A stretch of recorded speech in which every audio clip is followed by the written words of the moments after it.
नमस्कार दोस्तों, स्वागत है आप सभी का एक बार फिर से हमारे इस चैनल दशास्त्र वॉइस हिंदी पर। दोस्तों, अगर आप भी अपनी लाइफ में कुछ नया सीखने की चाह रखते हैं तो इस चैनल को अभी सब्सक्राइब कर लें। दोस्तों, शायद आपको पता ना हो कि आखिर धनतेरस के दिन घर के इस हिस्से में दीपक जलाने से हम धनवान हो जाते हैं, करोड़पति हो जाते हैं। हम भी अपने घर के इस हिस्से में धनतेरस और दीपावली पर एक दीपक जलाते हैं। आप भी जलाएं और हो जाएं शीघ्र ही धनवान। दोस्तों, 10 नवंबर को शुक्रवार के दिन धनतेरस पड़ रहा है। साक्षात इस दिन माता लक्ष्मी का आगमन हो रहा है। गलती से भी इस दिन को हाथ से मत जाने देना। शुक्रवार की साक्षात माता लक्ष्मी को धरती लोक पर खींच लाती है और भक्तों की पीड़ा माता को शांत करनी ही पड़ती है। शुक्रवार की धनतेरस अत्यंत दुर्लभ और संजोग की वजह से आती है। साथ ही साथ मैं आप लोगों को एक ऐसी गुप्त जगह में दीपक जलाने की बात बताऊंगा, जिस जगह में यदि आप 5 दिन तक दीपक जला लेते हैं तो साक्षात मां लक्ष्मी आपके घर में आ जाती है।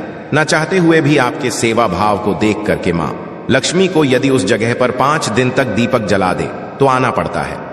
कंगाली, आपकी गरीबी, आपके जीवन में चल रही परेशानी, कष्ट एवं कोर्ट कचहरी के मामले चल रहे हो, उसे भी दूर करना पड़ता है। वीडियो ध्यान से देखना, तब आपको समझ में आएगा। देखिए, देश के अधिकांश भागों में यम के नाम पर दीपदान करने की परंपरा है। तो देखिए, दीपावली के 2 दिन पूर्व धनवंतरी त्रयोदशी के सायंकाल में मिट्टी का कोरा दीपक लेकर के आते हैं। इसमें तिल का तेल डाल करके नई रुई की बत्ती रखते हैं, या फिर आपके समर्थन अनुसार, जैसे कि तिल का तेल है या फिर फली का तेल है या फिर सरसों का तेल है, या फिर हो सके तो आप जो है का दीपक भी जला सकते हैं। तो आप अपने समर्थन अनुसार दीपक जलते हैं। किंतु आखिर ये दीपक क्यों जलाते हैं, इसके पीछे क्या कारण है, जानेंगे इस वीडियो में। मैं आप लोगों को विस्तार से बताऊंगा। यदि आप इस वीडियो को देख लेंगे तब आपको समझ में आ जाएगा कि वास्तव में हम दीपक क्यों जलाते हैं और हमें दीपक क्यों जलाना चाहिए। और वास्तव में इस वीडियो को देखने के बाद आपको एक एक्स्ट्रा लाभ मिलेगा कि आपके घर से गरीबी जन्मों की जो कंगाली है वह चली जाएगी। कहते हैं बहुत साल पहले हंसराज नाम का एक प्रतापी राजा था।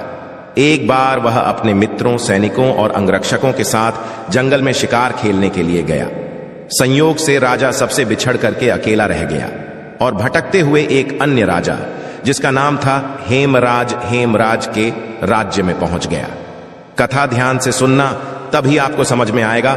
और कमेंट बॉक्स में जय माता लक्ष्मी अवश्य लिखना। तो हेमराज ने थके हारे हंसराज का भव्य स्वागत किया। ठीक है, उसी रात हेमराज के यहां पुत्र का जन्म हुआ। इस खुशी के अवसर पर हेमराज ने राज्य के उत्सव में सम्मिलित होने के लिए आग्रह के साथ हंसराज को कुछ दिन तक वहां ठहरने के लिए रोक लिया। बच्चे की छठी के दिन एक विचित्र घटना घटित हुई। ध्यान से सुनना। पूजा के समय एक देवी प्रकट हुई और बोली, आज इस शिशु की जो इतनी खुशी मनाई जा रही है, ये अपने विवाह के 4थे दिन मृत्यु को प्राप्त हो जाएगा। इस भविष्यवाणी से सारे राज्य में शोक छा गया हो। हेमराज और उसके परिजनों पर ऐसा समझो कि वज्रपात हो गया हो। पहाड़ के सामान जैसे दुख आ गया। सबके सब रह गए, चुप रह गए। इस शोक के समय हंसराज ने राजा हेमराज और उसके परिवार को बिल्कुल ही आश्वासन दिलाया और विचलित ना होने का आश्वासन दिलाया और बोला कि इस बालक की रक्षा मैं करूंगा और संसार की कोई भी शक्ति इसका बल बांका का नहीं कर सकेंगे। इसकी रक्षा मैं स्वयं करूंगा। ध्यान से सुनना। तो हंसराज ने यमुना के किनारे एक भूमिगत किला बनवाया और उसी के अंदर राजकुमार के पालन पोषण की व्यवस्था करवाई।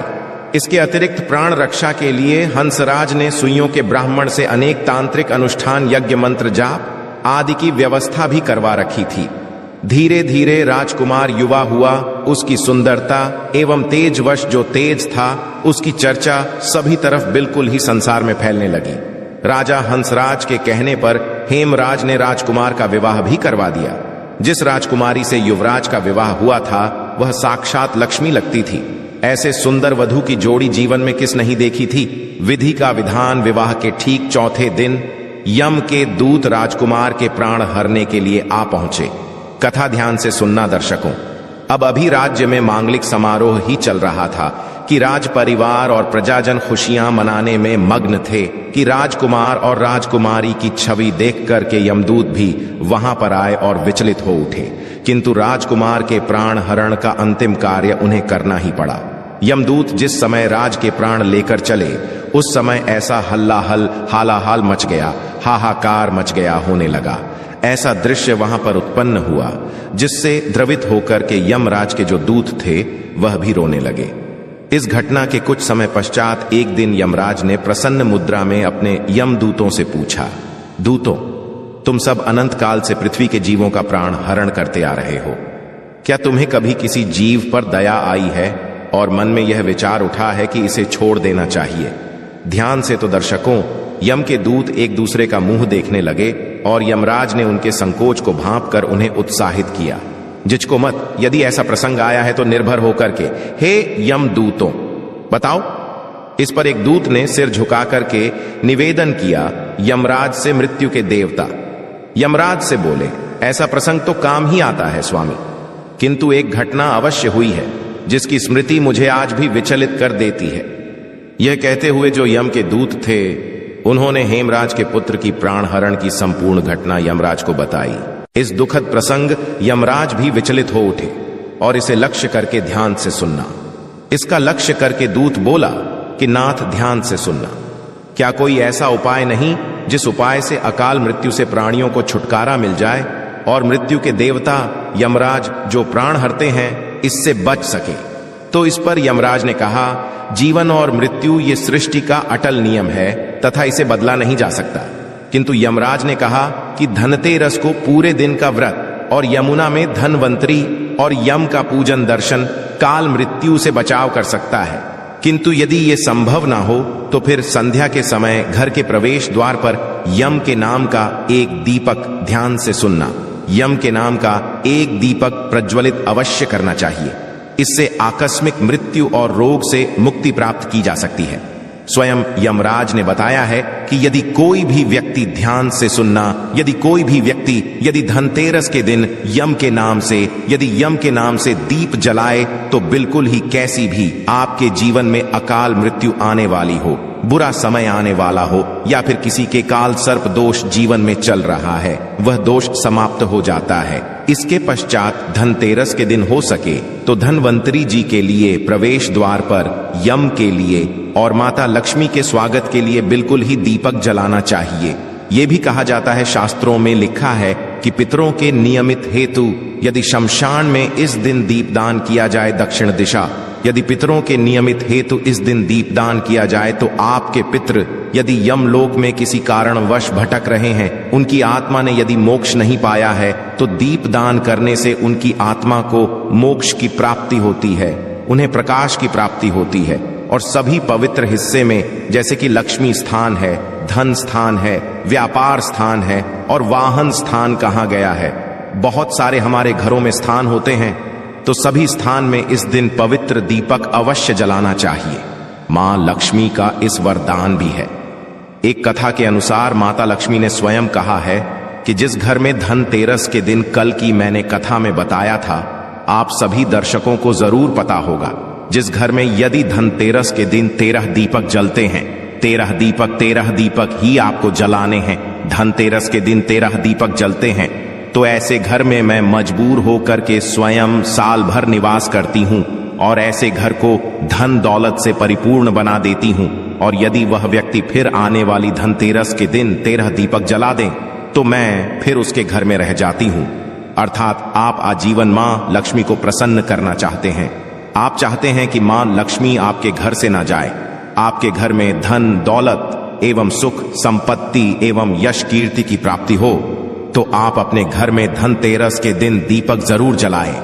चाहे आप सनातन धर्म से जुड़े हो, चाहे आप सनातन धर्म को नहीं मानते हो, एक बार यह कार्य करके जरूर देखना, आपका घर धन दौलत से जगमगा उठेगा। मां लक्ष्मी की कृपा से आपके घर में धन दौलत आएगी। कभी कभी आपने होगा, ऐसे लोग होते हैं जिनके घर में यथार्थ धन दौलत होती है, किंतु ऐसे व्यक्ति को सुख एवं शांति प्राप्त नहीं होती है। ऐसे व्यक्ति का मन जो रहता है बिल्कुल ही जैसे मेंटल बोल सकते हैं, एक प्रकार का बोल सकते हैं कि दिन भर ऐसे व्यक्ति कोमा में चला गया हो, या फिर ऐसे व्यक्ति को बोल सकते हैं कि पागलपन हो गया हो, उन्हें सुख चैन दुनिया का नहीं मिल रहा है। तो ऐसे व्यक्ति भी इस दिन उनके नाम से भी आप जो है 13 दीप दान कर देते हैं, आप में 13 दीप बहा देते हैं, तो उनका जो मानसिक संतुलन बिगड़ चुका हो वह ठीक हो जाता है। और हो सके तो इस दिन धनतेरस के दिन हमारे धर्म शास्त्रों में लिखा है, यदि कोई भी व्यक्ति धनतेरस के दिन पीपल का वृक्ष, गूलर का वृक्ष और बेल का वृक्ष, ये जो 3 मैं वृक्ष बता रहा हूं, इन्हें देव वृक्ष बोला जाता है। तो एक बात का थोड़ा खास ध्यान रखें, क्योंकि इस साल तेरस में 23 अक्टूबर को क्या है, रविवार का दिन पड़ रहा है। तो आप जो है पीपल दीपक मत जलाइए, किंतु आप जो है गूलर पेड़ के नीचे में या फिर आप जो है बेल के वृक्ष के नीचे में दीपक अवश्य जलाएं। हमारे धर्म शास्त्रों में लिखा है, जो व्यक्ति बेल के नीचे में संध्या काल में दीपक जलता है, तेरस से लेकर के आपको भाई दूज तक 5 दिन जलाना होता है। 5 दिन नहीं, आपका समर्थ नहीं है तो आप जो है 3 दिन अवश्य जलाइए। यदि कोई व्यक्ति शाम के समय में 3 दिन यदि बेल वृक्ष के नीचे में तेरस, चौदस और अमावस्या अर्थात दीपावली, तो 3 दिन यदि दीपक जला लेते हैं तो मां लक्ष्मी ने स्वयं कहा है, क्योंकि जड़ समस्त तीर्थ निवास करते हैं, बेल के माता कात्यायनी इनके पत्ते में निवास करती है और इनके मूल भाग में ब्रह्मा जी निवास करते हैं। इसके मध्य भाग में विष्णु तथा पेड़ के संपूर्ण हिस्से में भगवान शंकर निवास करते हैं। बेल का वृक्ष पार्वती और महालक्ष्मी का स्वरूप कहा गया है और ये साक्षात जगत पिता भगवान शंकर को इनके पत्ते चढ़ते हैं, समस्त देवी देवताओं को चढ़ते हैं। बेल का वृक्ष को छूने मात्र से व्यक्ति के पाप का संबंध हो जाता है। तो दिन लगातार आपको बेल के वृक्ष को छूना है, धनतेरस के दिन, चौदस के दिन और आपको छूना है दीपावली के दिन। कैसी भी आपके जीवन में, कैसा भी आपके शरीर में दोष चल रहा हो, आपके जीवन में कठिनाई चल रही हो, वो सारी कठिनाई दूर हो जाती है। और 3 दिन लगातार आपको दीपक अवश्य जलाना है बेल वृक्ष के नीचे में। बिल्कुल ही आप खुद देखना, मां लक्ष्मी आपके घर में आकर के आपको किसी ना किसी माध्यम से धन दौलत प्रदान करेगी, चाहे आपको रोजगार देगी, ये आपको व्यवसाय के माध्यम से धन प्रदान करेगी, किंतु किसी ना किसी से आपके घर में 10 दिशाओं से धन आना शुरू हो जाएगा और देखते देखते आप कुछ दिनों के भीतर में धन दौलत से परिपूर्ण होकर के दूसरों को बहुत ही ज्यादा दान देने में समर्थवान हो जाएंगे। आशा है कि आज की इस प्रस्तुति में बताई गई जानकारी आपको अच्छे से समझ आ गई होगी। वीडियो अच्छा लगा हो तो एक लाइक अवश्य कर दें। धन्यवाद वीडियो के अंत तक बने रहने के लिए।